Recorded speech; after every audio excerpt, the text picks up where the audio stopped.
ദിവസങ്ങൾ നീണ്ട തിരഞ്ഞെടുപ്പ് പ്രചാരണത്തിന് ശേഷം നിലമ്പൂരിലെ LDF സ്ഥാനാർത്ഥി എം സ്വരാജ് ഒരല്പം വിശ്രമിക്കാമെന്ന് കരുതുകയാണ്. അതിനിടയ്ക്കാണ് നമ്മളെപ്പോലുള്ള മാധ്യമപ്രവർത്തകരുടെ ബുദ്ധിമുട്ടിക്കൽ. സ്വരാജ്, ഈ ഇലക്ഷൻ കഴിഞ്ഞു, പോളിംഗിൻ്റെ ഒരു അന്തിമ ടാബുലേഷൻ വന്നു കഴിഞ്ഞു. എന്താണ് CPM സെക്രട്ടേറിയറ്റും കഴിഞ്ഞു, എന്താണ് പ്രതീക്ഷയായിട്ട് കാണുന്നത്? ഞങ്ങൾ തെരഞ്ഞെടുപ്പിൻ്റെ ഘട്ടത്തിൽ തന്നെ അതിനെ ഒരു ആരോഗ്യകരമായ ജനാധിപത്യ സംവാദത്തിൻ്റെ വേദിയാക്കി മാറ്റാനാണ് പരിശ്രമിച്ചത്.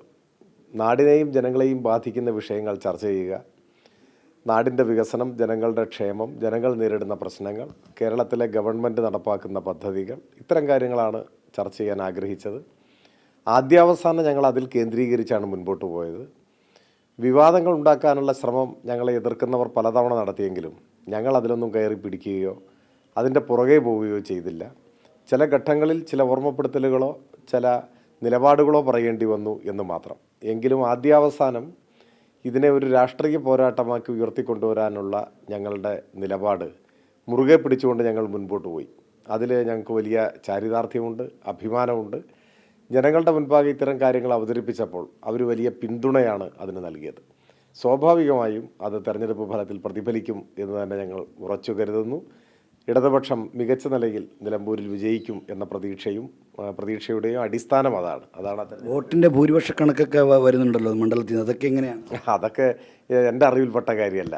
ഞാനതിൻ്റെ അത്തരത്തിലുള്ള കണക്കുകളുടെ പുറകെയും പോകാറില്ല. തെരഞ്ഞെടുപ്പിൽ പൊതുവെ നമുക്ക് അനുഭവപ്പെടുന്ന കാര്യങ്ങളുടെ അടിസ്ഥാനത്തിൽ നിഗമനങ്ങളിലെത്താറുണ്ട് എന്ന് മാത്രം.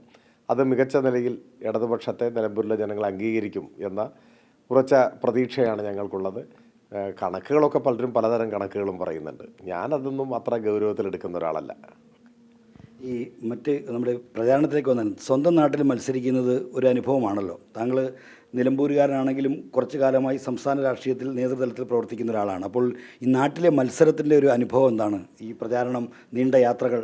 തെരഞ്ഞെടുപ്പ് പ്രചരണം ആരംഭിച്ചത് മുതൽ, സ്ഥാനാർത്ഥിയായി പ്രഖ്യാപിക്കപ്പെട്ടത് മുതൽ ഒരു സത്യത്തിൽ കുറച്ച് ദിവസമേ ഉണ്ടായിരുന്നുള്ളൂ. 20 ദിവസമാണ് എന്നെ സ്ഥാനാർത്ഥിയായി പ്രഖ്യാപിച്ചതിന് ശേഷം 20 ദിവസമാണ് തെരഞ്ഞെടുപ്പ് പ്രചരണം ഉണ്ടായിരുന്നത്.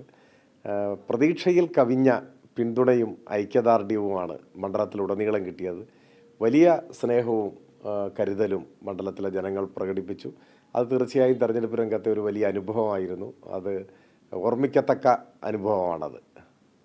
ഈ താങ്കളുടെ എഴുത്തുമായി ബന്ധപ്പെട്ടും അതായത് നിലമ്പൂരിൽ സാഹിത്യ സാംസ്കാരിക പ്രവർത്തകർ വന്ന് വോട്ട് ചോദിക്കുന്നതുമായി ബന്ധപ്പെട്ട് ഉയർന്നു വന്ന വിവാദമാണ്. അപ്പോൾ താങ്കൾ ചില പുസ്തകങ്ങളിലെ പരാമർശങ്ങൾ, അതിൽ പ്ലേജറിസം ആരോപിക്കുന്നു. താങ്കൾ ഗോഡ്സെയായി ബന്ധപ്പെട്ട് നടത്തിയൊരു പ്രസംഗം, അതിനെപ്പറ്റി ഇത്തരത്തിലുള്ള വിവാദങ്ങളൊക്കെ ഈ തിരക്കിൽ ശ്രദ്ധിച്ചിരുന്നു. കാരണം ഇത്തരം വിവാദങ്ങളെ ശ്രദ്ധിക്കുകയും അതിനൊക്കെ കഴിയുന്നത്ര രീതിയിൽ മറുപടി കൊടുക്കുകയും ചെയ്യുന്നൊരു ശൈലി സ്വരാജ് അനുവർത്തിച്ചു പോരുന്നുണ്ടല്ലോ. അതുകൊണ്ടാണ്.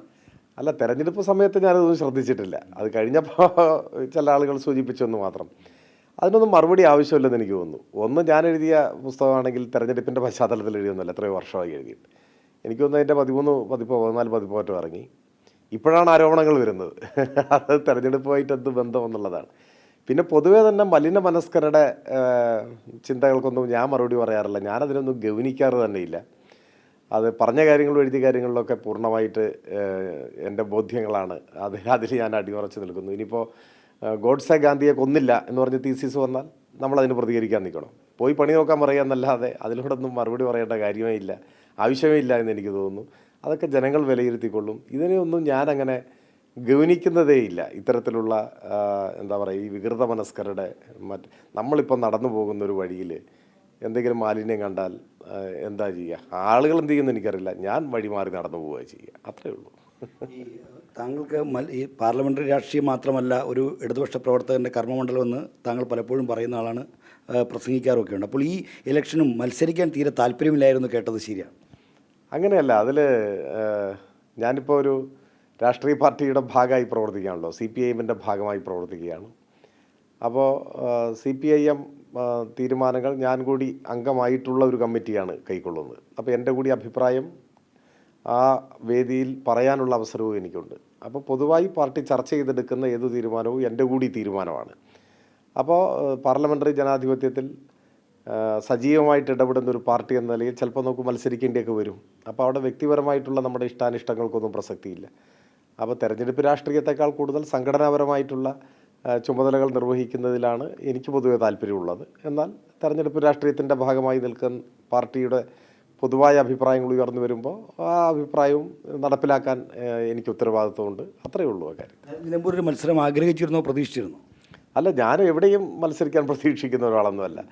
അതല്ല, പാർട്ടിയുടെ അച്ചടക്കമുള്ള പ്രവർത്തകർ എന്ന നിലയിൽ പാർട്ടി ഇപ്പോൾ മത്സരിക്കാൻ പറഞ്ഞാൽ മത്സരിക്കും, മരിക്കാൻ പറഞ്ഞാൽ മരിക്കും, അത്രയേ ഉള്ളൂ.